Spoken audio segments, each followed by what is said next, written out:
বঙ্গবন্ধুর সোনার বাংলাদেশের গর্বিত নাগরিক আমরা। স্বাধীনতার পর তিনি ডাক দিয়েছিলেন সবুজ বিপ্লবে, স্বপ্ন দেখেছিলেন আধুনিক এবং বাণিজ্যিক কৃষির।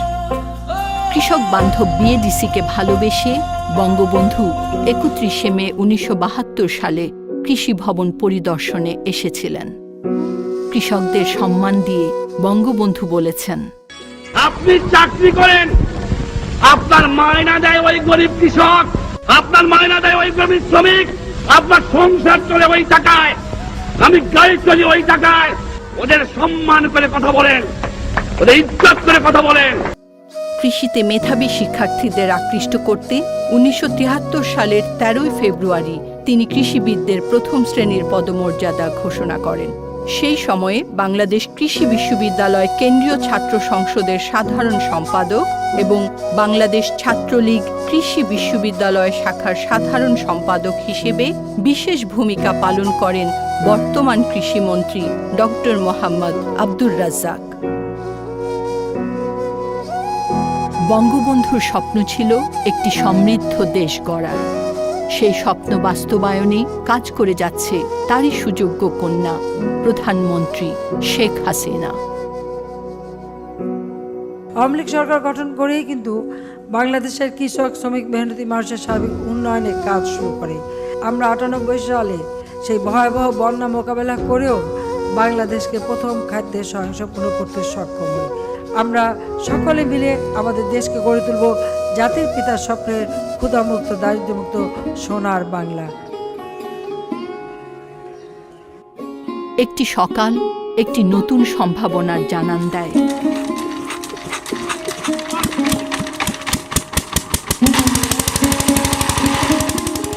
কৃষি বাংলাদেশের গৌরব।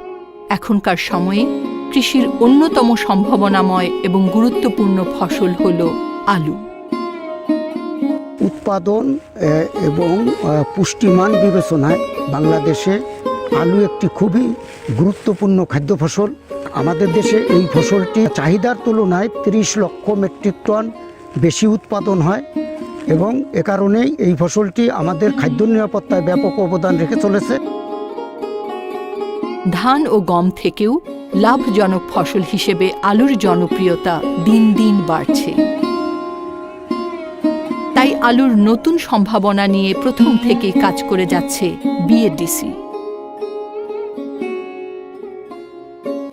অতীতে আমাদের বীজ আলু উৎপাদনের জন্য বিদেশ থেকে আমরা আমদানি করতাম। বর্তমানে বিএডিসি জৈব প্রযুক্তি তথা টিস্যু কালচার পদ্ধতির মাধ্যমে বীজ আলুগুলোর উৎপাদন প্রক্রিয়া করে থাকে, যাতে করে আমাদের বীজ আলু সম্পূর্ণরূপে ভাইরাস এবং অন্যান্য রোগমুক্ত হয়। আশার কথা হলো, আলুর ক্ষেত্রে শুধুমাত্র ভালো বীজ ব্যবহার করেই শতকরা ২৫ থেকে ৩০ ভাগ আলুর ফলন বাড়ানো সম্ভব। এই বীজ আলুগুলো উৎপাদনের জন্য আমাদের প্রধান যে দুটি খামার রয়েছে তার মধ্যে অন্যতম খামার আমাদের ডোমারের খামারটি, যে খামারের মাধ্যমে আমরা পলি টানেল সহ অন্যান্য আধুনিক প্রযুক্তির মাধ্যমে বীজ আলু উৎপাদন করে থাকি। মুজিব বর্ষের অঙ্গীকার, কৃষি হবে দুর্বার। তাই বঙ্গবন্ধুর সোনার বাংলা বাস্তবে রূপ দিতে টিস্যু কালচার সহ নানা ধরনের প্রযুক্তি ব্যবহার করেও নতুন নতুন জাত ইন্ট্রোডিউসের মাধ্যমে কৃষিকে আধুনিক ও বাণিজ্যিকরণের কাজ করে যাচ্ছে বিএডিসি। ডোমার ভিত্তিবীজ আলু উৎপাদন খামার একটি বিশেষায়িত খামার, যেটি বিএডিসি তথা বাংলাদেশ সরকারের বীজ আলু উৎপাদনের ক্ষেত্রে গুরুত্বপূর্ণ ভূমিকা পালন করে। এবছর অত্র খামারে আমরা 4টি ল্যাব থেকে প্রাপ্ত 10টি জাতের 7 লক্ষ প্লান্টলেট, টিস্যু কালচার প্লান্টলেট দিয়ে মিনিটিভার উৎপাদন কর্মসূচিকে পরিচালিত করছি।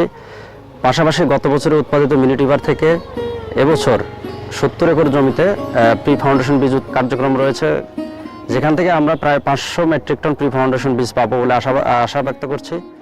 বাংলাদেশে এফিডের অবস্থা ও প্রতি জেনারেশনে আলুর অবক্ষয়ের অর্থাৎ ফলন হ্রাসের হার বিবেচনায় ভাইরাস মুক্ত বীজ আলু উৎপাদন একটি বড় চ্যালেঞ্জ।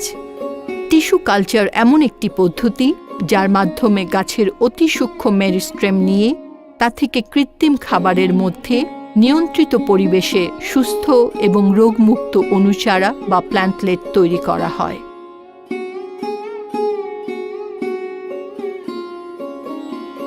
প্রতি বছর আমরা বিভিন্ন দেশ থেকে উন্নত মানের আলুর বীজ আমরা আমদানি করে থাকি।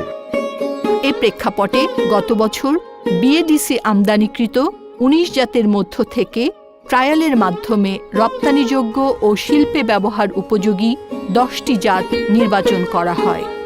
জাতগুলো হল এলক্যান্ডার, Santana, Sunshine, Queen Anne, Labella, Edison, Donata ও প্রাডা।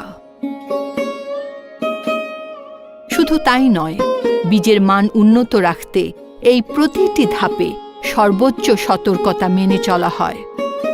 রোগমুক্ত বীজালু উৎপাদনের জন্য স্যানিটারি ব্যবস্থা সহ সারিতে সার প্রয়োগ, সিস্টেমিক কীটনাশক ও ছত্রাকনাশক প্রয়োগ,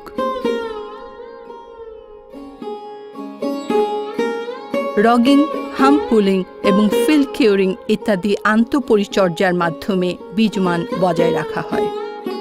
বাংলাদেশে বর্তমানে আলুর দেশের চাহিদা মিটিয়ে 30 থেকে 35 লক্ষ মেট্রিক টন উদ্বৃত্ত থেকে যায়।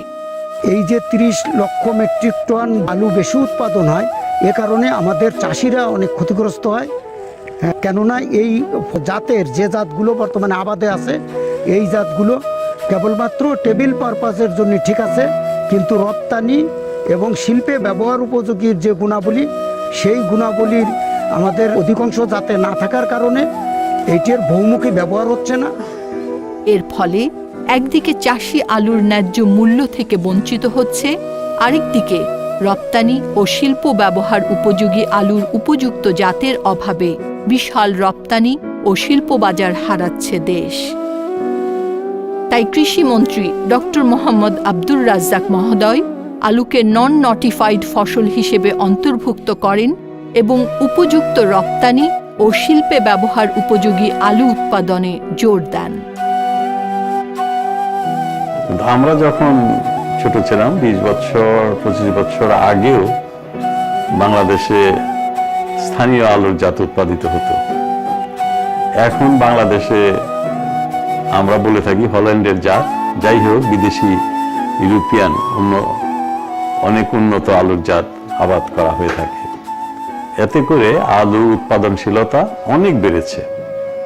আগে যেখানে বিঘাতে 6-7 মণ আলু হতো, এখন বাংলাদেশে বিঘাতে 60, 70, 80, 100 মণ আলু হয়ে থাকে।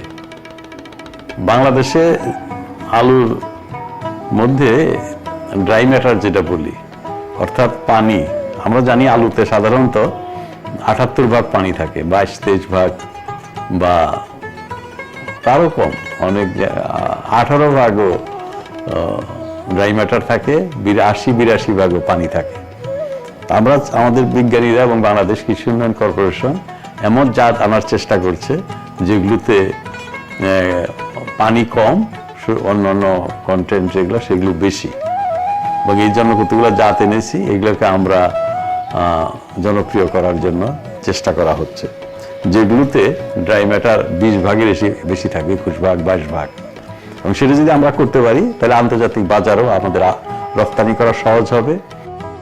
এই কার্যক্রমের মাধ্যমে উন্মোচিত হবে আলুর রপ্তানি বাজার এবং বিকাশ ঘটবে নতুন নতুন কৃষি উদ্যোক্তার।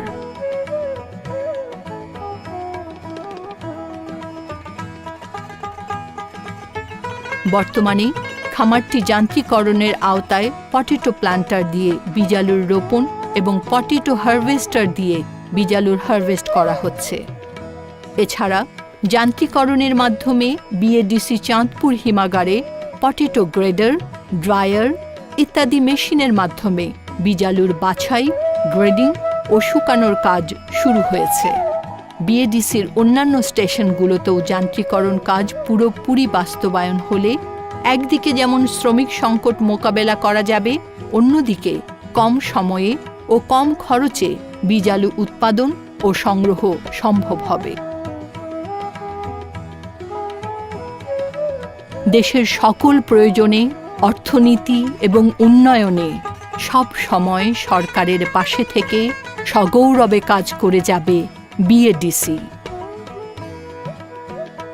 যে বাংলাদেশে আলু একটা অত্যন্ত সম্ভাবনাময় ফসল, এবং এটিকে যদি আমরা সঠিকভাবে ব্যবহার করতে পারি, আন্তর্জাতিক বাজারও রপ্তানি করে আমরা বৈদেশিক মুদ্রা অর্জন করতে পারবো এবং দেশের খাদ্য চাহিদাও আমরা মেটাতে পারবো।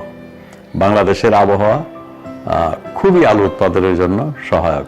যারা কৃষি উন্নয়ন কর্মকর্তা রয়েছেন, যারা বিজ্ঞানীরা রয়েছেন, তারা আরও নিষ্ঠা আন্তরিকতার সাথে কাজ করবে। তাদেরকে আমি অভিনন্দন জানাই। আলু উৎপাদনের ক্ষেত্রে আমাদের যে অর্জন হয়েছে, সাফল্য এসেছে, এটা আরও উত্তরোত্তর বৃদ্ধি পাবে। সুজলা সুফলা শস্য শ্যামলা আমাদের এই দেশ। বর্তমান মাননীয় প্রধানমন্ত্রী শেখ হাসিনার নির্দেশে এবং কৃষিমন্ত্রী ডক্টর মোহাম্মদ আব্দুর রাজ্জাক মহোদয়ের অক্লান্ত পরিশ্রম ও যুগোপযোগী সিদ্ধান্তে কৃষিতে তাৎপর্যময় সাফল্য আজ দৃশ্যমান। কৃষিতে যন্ত্রপাতি এবং আধুনিক প্রযুক্তির ব্যবহার কৃষিতে যোগ করেছে নতুন মাত্রা। শুধু তাই নয়, কৃষিতে অসামান্য অবদান এবং খাদ্যে স্বয়ংসম্পূর্ণতা অর্জনের জন্য বাংলাদেশ লাভ করেছে নানান আন্তর্জাতিক সম্মাননা। সেদিন আর বেশি দূরে নয়, যেদিন কৃষির হাত ধরেই বাস্তবায়িত হবে বঙ্গবন্ধুর সোনার বাংলা। সেদিন সবাই একই সুরে আমরা গেয়ে উঠব, এমন দেশটি কোথাও খুঁজে পাবে না কো তুমি, সকল দেশের রানী সেজে আমার জন্মভূমি।